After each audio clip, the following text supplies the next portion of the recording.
यहाँ पहली बार कोई व्यक्ति आता है और दूसरा आके प्रणाम करता है, वो खड़ा खड़ा देखता रहता है, ये क्या कर रहे हैं यहाँ पर। उसको अच्छा सा नहीं लगता, क्योंकि वो तो अहंकार में कोई छोटी मोटी पोस्ट हो तो उसने तो भारी बात हो जाती है, कैसे लंबा लेटूं। ये होता उनमें जो भक्तिहीन होते पिछले जन्म के, और पिछले जन्म के भक्ति युक्त प्राणी होते हैं, चाहे कितना बड़ा अधिकारी हो तुरंत समर्पित हो जाता है। वो पिछले संस्कार उसको अपने आप झुका देते हैं।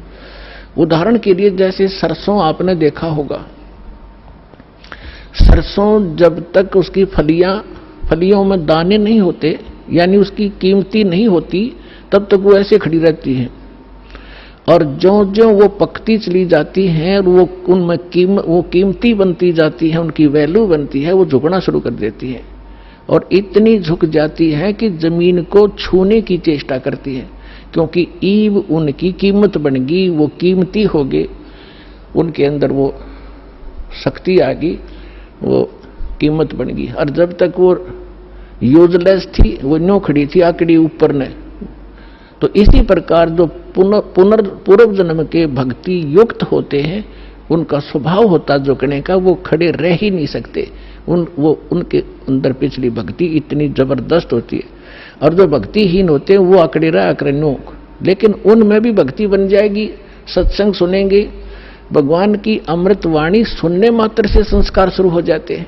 चाहे वो घर पर सुन रहा है मालिक दास के वचन, किसी टीवी पे, या अपने किसी इस सिम के अंदर या इस चिप के अंदर से जो सत्संग सुनते हैं, वो भी संस्कार भरने शुरू हो जाते हैं, उसमें वजन बनना शुरू हो जाता है।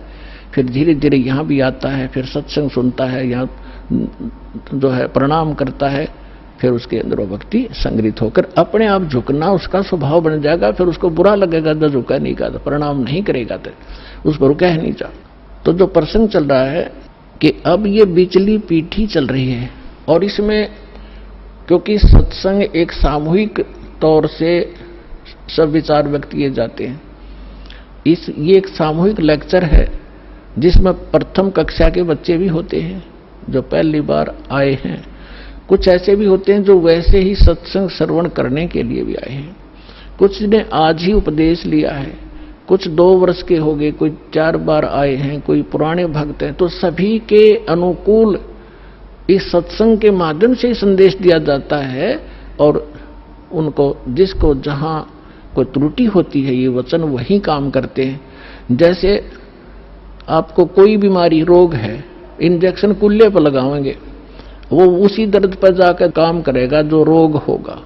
इसी प्रकार कोई रोग की टेबलेट है, मुख से खाई जाती है, वो अपने आप वहां काम करेगी जहां वो रोग है। तो इसी प्रकार ये सत्संग सामूहिक तौर से सबके ऊपर बिखेरा जाता है, और जिस सत्र का जो भक्त होता है उसको उसी सत्र का ज्ञान उसके लिए अनिवार्य होता है, और उससे फिर वो प्रेरित होता है, फिर संभल जाता है, कोई त्रुटि भी उससे हो जाती है। तो इसलिए इस सामूहिक तौर से सभी फाउल पॉइंट भी बताए जाते हैं कि यहाँ आप मार खाते रहे हो और ये समस्या आ जाती है। तो दास जो कह रहा था कि अभी आपको कुछ परेशानियां आएंगी, और आ भी रही हैं, और फिर भी आप संघर्ष कर रहे हो समाज के साथ, क्योंकि आपको ज्ञान सही प्राप्त हो गया और आपको सुख भी मिल रहा है, और समाज अभी इस ज्ञान से अपरिचित है। तो अभी कुछ दिन और थोड़ी सी समस्या आपको रहेगी, फिर जब पूरे विश्व में यो ज्ञान फैल जाएगा, सब आपके साथी हो जाएंगे। आप जो भी वचन कहोगे, जैसे हमने रामायण और महाभारत सुनते सुनते कान पक गए, हजारों वर्षों से सब ने सुन ली, सब ने मान ली, सारी सही, बिल्कुल राम कृष्ण समर्थ भगवान। अब कोई भी कितना खड़ा होकर कोई कहा करता कृष्ण जी ने न्यू कर दिया, सारे नाड़े लाया करते, हाँ जी बस ये समर्थ शक्ति है, सर्वशक्तिमान है, हाँ जी। अब कहते हैं झूठ को 100 बार सुन ले वह सच लगने लग जाती है, और हमने सुन रखी थी लाखों बार, तो वो एक रस हो गया था, कोई ऑब्जेक्शन नहीं रहा। अब ये सच्चाई भी ऐसे ही दास बार बार रह कर सुनाओगा, तो ये सच्चाई भी आपको एक दिन सबने स्वीकार करनी पड़ेगी, और सभी ऐसे ही गर्दन हिलाया करेंगे, बिल्कुल सही, यही है ज्ञान, और ज्ञान ही नहीं। और यही कबीर है भगवान, और भगवान ही नहीं, इस ज्ञान से ही होगा। तो इस प्रकार अभी आपको प्रॉब्लम रहेगी और संघर्ष करो। ये तो आजादी की सी लड़ाई समझ लेना, लेकिन हमारी लड़ाई हथियारों की नहीं, ज्ञान के शस्त्र से हमने लड़ना है। कबीर साहब का ज्ञान ऐसा है, कहते हैं और ज्ञान सब ज्ञानड़ी, कबीर ज्ञान सो ज्ञान, और जैसे घोड़ा तोब का करता चला मैदान। मैदान तो कर दिया शंकराचार्य, हमने निमंत्रण उनको दे लिया, कहा जाओ जी चर्चा करो, कुछ हमारी त्रुटि हमें बताओ, आपकी हम बतावांगे, उसको एक समाज को एक दिशा दे दें। लेकिन कुछ भी रहा हो, चाहे वो अपने आप को गण्याडी मान रहे होंगे, अके जावा रामपाल का तो कोई अस्तित्व नहीं है, लेकिन फिर भी गरीब के पास भी आ जाना चाहिए बड़े आदमियों ने, जो आमंत्रित करता है। दूसरी बात यह है कि उनके पास कख नहीं, उनको सारा पता लग चुका है, क्योंकि पुण्यात्माओं आज इतना सेंसिटिव मीडिया है, एक वचन भी दास ने इस पूरे सत्संग में गलत बोल दिया होता, ये बवंडर बना देते। और आज मैं सीधा छाती में मार रहा हूं इनके सच्चाई को, और कोई चसक नहीं रहा, इतना वजन है सच्चाई के अंदर। तो वो यहां नहीं आए, दुर्भाग्य था हमारा, बहुत इंतजार की उनकी, लेकिन परमात्मा ने दया करी, इस साधना चैनल वाले पर न्यारी रजा कर दी दाता ने। इसने अपनी टीम भेज के और सबसे उनके इंटरव्यू ले लिए, खुश होकर दे दिए, धोती सी मन्नत धो दी उनकी, यहां पर दिखा दिया किसे शंकराचार्य है, किसे आचार्य है। तो पुण्यात्माओं, कहने का भाव यह है कि जब तक ये पूरे विश्व में एक रस नहीं होगा, तब तक थोड़ा सा विरोध बना रहेगा, और उसमें आपने घना सावधान रहना पड़ेगा कि आपका नाम खंडित ना हो। वैल्यू है, कहते हैं परमात्मा, कहते हैं जैसे माता गर्भ को रखे यतन बनाए, और ठेस लगे तो छन हो तेरी, ऐसे भक्ति जाए। अब भक्ति का मिलना यह बड़ी कठिन, और मिलने के बाद फिर वो उसको सुरक्षित रखना, वो एक बहुत बड़ी बात है। जब तक परिपक्व नहीं हुई तो फिर फायदा क्या उसका। तो इतना सावधानी आपने बरतनी पड़ेगी, जैसे कोई माता बच्चे को गर्भ में आते ही वो कितनी सतर्क हो जाती है, खान पीन में संयम बरतती है, पैर ऊंचा नीचा ना टिक जा कि तय बच्चे का झटका लग जा, रात को करवट ले भी गलती से ले लेती है तो तुरंत सतर्क होती है, और कहीं मेरे बच्चे का दाब ना लगी हो और खराब ना हो जाए मेरा गर्भ, वो कितनी चिंतित रहती है। तो आप जी ने इस भक्ति का जो लाल है, इतनी सावधानी से परिपक्व करना पड़ेगा, तब आपको सफलता होगी। इसमें फाउल पॉइंट है, आन उपासना नहीं करनी, संसारिक व्यवहार के जो भी कार्य हैं जो भक्ति परमात्मा की मर्यादा को भंग करते हैं, वो नहीं करने,